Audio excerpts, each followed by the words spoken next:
Today is National Pet Day. Michelle Waitzman, author of Be As Happy As Your Dog, 16 dog-tested ways to be happier using Pawsitive Psychology.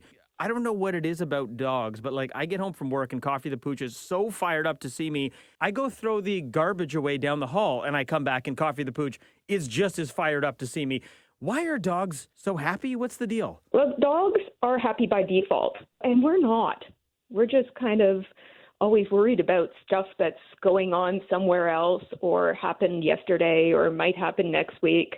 But dogs are just like, something's good happening, I'm going to celebrate. Dinner? Good. Somebody came home? Good. So, Michelle, how did you go about taking what you learned about dogs and then applying it to making our lives happier?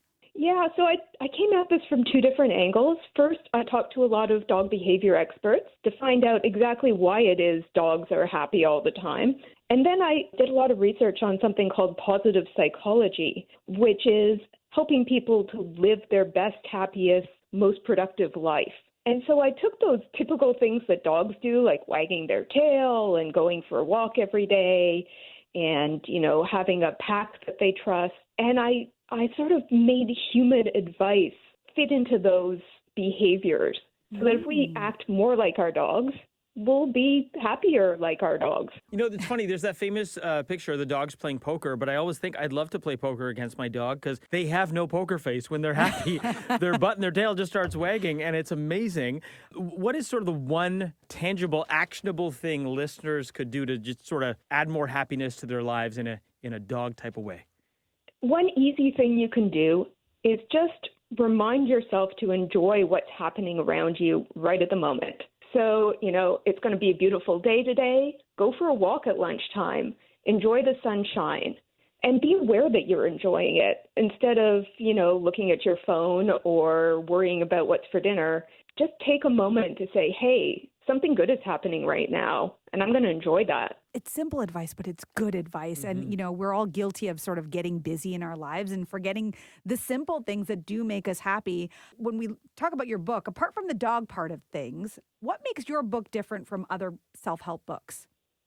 I think because it sort of talks to us in a way that if you share your house with a dog, you recognize these behaviors and you recognize that you don't do them, that your dog has a secret to enjoying life that you're missing out on. And so I think it connects with people on a different level than a lot of self-help is very, you have to follow a program in order to be happy or rich or whatever it is they're trying to help you do. All of the advice in this book is if it connects with you, do it. If it doesn't, move on to the next thing. It's so not all or nothing. There are at least 3 times in a day where I ponder either out loud or in my mind, I would love to switch lives with Coffee. She's got it so good. She gets to sleep in every day. She gets a belly rub from me every day. She gets to go for a walk. I'm like, it's a pretty good life. So there's definitely something we could learn from the dogs. That certainly does explain when you come into work every morning and you roll onto your back and you expect somebody to rub your belly. What is actually going on through your mind? Hey, Michelle, thanks so much for joining us. Michelle Waitzman is the author of Be As Happy As Your Dog, 16 dog-tested ways to be happier using Pawsitive Psychology. Michelle, where can we find your book? You can find it for pre-order on Amazon. It's going to be available as of this weekend and also on Kobo. Happy National Pet Day.